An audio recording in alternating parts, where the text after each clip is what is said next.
O Senhor esteja convosco. Ele está no meio de nós. Proclamação do Santo Evangelho de Jesus Cristo, segundo São Mateus. Glória a vós, Senhor.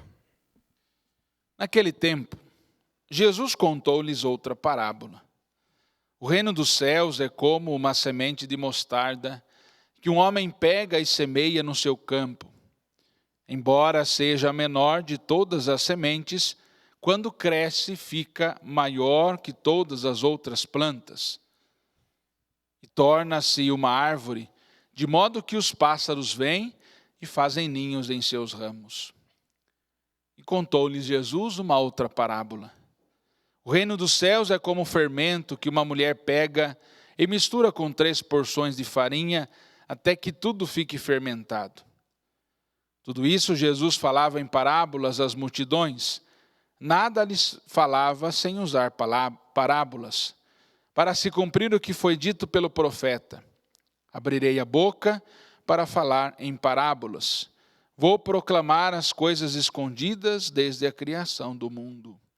Palavra da salvação. Glória a vós, Senhor. Meu querido irmão, minha querida irmã, é uma alegria nos reunirmos neste momento, nesta manhã, finalzinho de manhã, não é? Para a Santa Eucaristia. E colocar a nossa vida, hoje nesta segunda-feira, estamos na 17ª semana do tempo comum, colocar a nossa vida no altar, nesta Eucaristia, diante de Jesus. Hoje nós continuamos a ouvir Jesus falar em parábolas. Já na liturgia dominical, não é? Nos últimos 3 domingos, Jesus conta parábolas. Inclusive, domingo retrasado, Jesus contava 3 parábolas. 2 eram essas que nós ouvimos aqui hoje no Evangelho, que é a da semente de mostarda e a do fermento, não é? A mulher que pega o fermento e mistura com todos os ingredientes para que o seu pão, não é, pudesse crescer. Mas, antes de olharmos para estes textos das parábolas do Evangelho, é importante que a gente, para entender isso, é importante que a gente olhe para a primeira leitura do profeta Jeremias. Veja, que bonito quando o profeta vai dizer para que Deus escolheu o seu povo.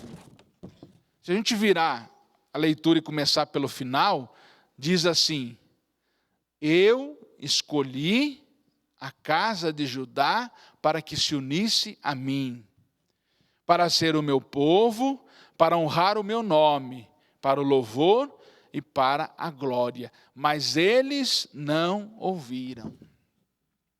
Importante quando a gente começa do final da leitura de hoje, porque o coração de toda chamada de atenção de Deus, no profeta, em nome de Deus, para o povo é esta. Eu escolhi para salvá-los, eu escolhi-os para que eles fossem de fato meu povo eleito, consagrado, para que vivessem o meu caminho, para que desejassem trilhar este caminho de salvação. Por isso eu dei a graça, eu os conduzi, mas eles se afastaram. Um pouco antes do finalzinho, Deus vai dizer: este povo perverso se recusou a ouvir as minhas palavras. Conviveram com as maldades no coração e foram atrás de deuses estrangeiros, prestando-lhe culto e prostrando-se diante deles. Por isso é o pecado do povo. Mas percebam que é claro que o texto da primeira leitura parece que Deus, então, olhou para o pecado e condenou seu povo, quando diz: assim como este cinto que foi guardado e se apodreceu, que não serve para nada, assim também o meu povo. A impressão que dá, não é, pelo menos nesse texto da primeira leitura, nesses 11 primeiros versículos, que é o texto de hoje que nós estamos rezando, no capítulo 13 de Jeremias, é esta. Mas não é. Nós vamos continuar rezando esses dias da semana e nós vamos ver que Deus vai chamar a conversão. Deus vai chamar a escuta, Deus vai chamar o seu povo à razão. E é isso o mais importante. Fazer com que este povo perceba o pecado, a infidelidade, que de fato Deus os chamou para a salvação, mas eles preferiram afastar-se do Senhor, mas Deus quer trazê-los de volta. Assim também é claro na nossa vida. quando não ouvimos o Senhor, quando nos distanciamos do seu projeto, quando desejamos ouvir o meu desejo, a minha vontade, a minha prioridade, fazer opção por mim mesmo e não uma adesão ao Senhor. Às vezes, nós nos colocamos como autossuficientes. Sabemos o que temos que fazer, sabemos qual caminho queremos trilhar e desejamos vivenciar aquilo que eu quero na minha vida. E muitas vezes, aquele que não faz o que eu quero está fora da graça, está fora do meu caminho, está fora daquilo que eu penso. Não.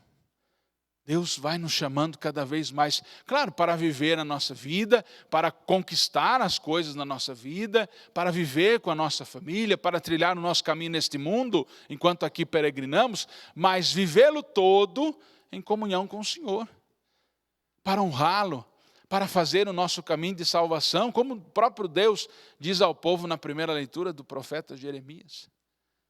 Fazer com que este povo se lembre de novo de quem é o seu Senhor, de onde está a certeza da sua vida, do que é de fato essencial. Tudo o que fizermos nesta vida, devemos fazer para a honra e glória do Senhor, para caminhar na sua vontade, no seu desejo. E aí então nós entendemos por que o evangelho de hoje, Jesus vai contar de novo, não é, no capítulo 13 de São Mateus, as duas parábolas, tanto da semente de mostarda quanto do fermento.